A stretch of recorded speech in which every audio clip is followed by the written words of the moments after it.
त्यांच्या सभा ज्या आहेत त्या प्रत्येक वेळेला गाजलेल्या आहेत। अंतिम दर्शनासाठी बारामतीच्या शारदा प्रांगणामध्ये त्यांचं पार्थिव आता ठेवलं जाणार आहे।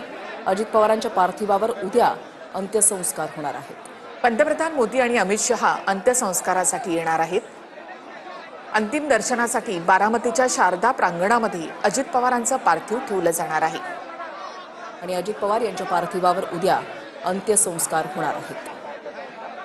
पंतप्रधान नरेंद्र मोदी आणि केंद्रीय गृहमंत्री अमित शहा अंत्यसंस्कारासाठी उपस्थित राहणार आहेत। अजित पवार यांचं पार्थिव आता रुग्णालयामधनं त्यांच्या निवासस्थानी नेलं जाईल। त्यानंतर शारदा प्रांगणामध्ये त्यांचं पार्थिव अंत्यदर्शनासाठी ठेवलं जाणार आहे। देशभरातून राज्यभरातून येणारे नेते कार्यकर्ते यांना तिथे त्यांचं अंतिम दर्शन घेता येणार आहे।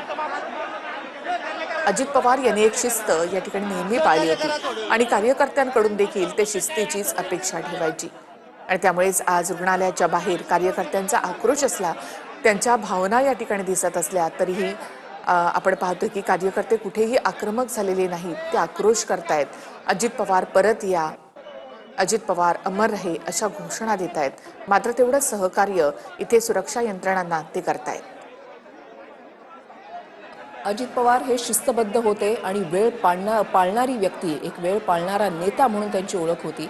सकाळी 7 वाजताचा कार्यक्रम असेल किंवा जर काही इच्छुकांच्या मुलाखती असतील तर ते 7च्या ठोक्याला किंबहुना 7च्या अगोदरच उपस्थित असायचे। 2-3 दिवसांपूर्वी जो घडलेला प्रकार होता तो असा होता की एका हॉस्टेलमध्ये ज्या ठिकाणी इच्छुकांच्या मुलाखती सुरू होत्या आणि दादा त्या ठिकाणी पोहोचलेले होते, मात्र ते हॉस्टेल बंद होते आणि त्यावेळेला त्यांनी त्या ठिकाणच्या लोकांना जाब विचारलेला होता की मी जर या ठिकाणी येतोय तर तुम्ही हे हॉस्टेल अजूनही उघडं का केलेलं नाही, इच्छुकांची गर्दी मोठी या ठिकाणी आहे।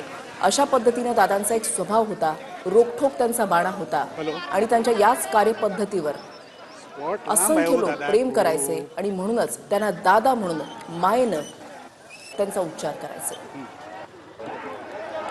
शरद पवार आता बारामतीमध्ये पोहोचलेले आहेत। शरद पवारांसाठी हा एक मोठा धक्का आहे।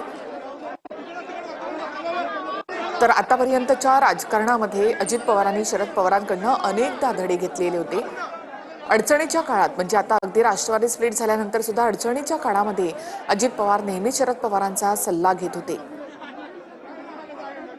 त्यामुळे शरद पवार यांच्यासाठी हा एक मोठा धक्का। अजित पवार आणि शरद पवार यांच्यामधलं नातं जरी काका पुतण्याचं असलं तरी दोघांमध्ये जर काही मतभेद असतील तर ते सुद्धा काही दिवसामध्ये दूर व्हायचे।